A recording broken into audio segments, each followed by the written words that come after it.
না, আফসানার পরিবারের মা আছে, ছোট একটা বোন আছে। তার আর কেউ নেই, তার বাবা নেই। তো তার মা পরের বাসায় কাজ করে সংসারটুকু চালায়।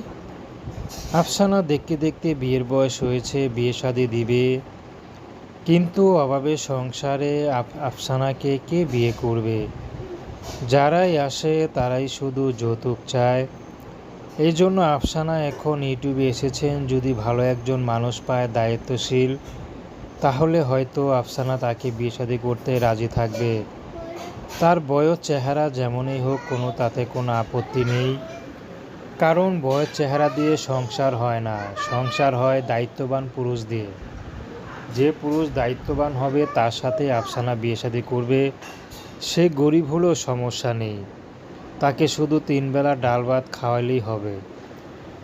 আফসানা তার মার পাশাপাশি হাতের কাজ সেলাই করে, কারণ আফসানার মা তো পরের বাসায় কাজ করে। তো আফসানা চাচ্ছে সেলাই কাজটা করে তিনি কিছু টাকা ইনকাম করবেন। আর এই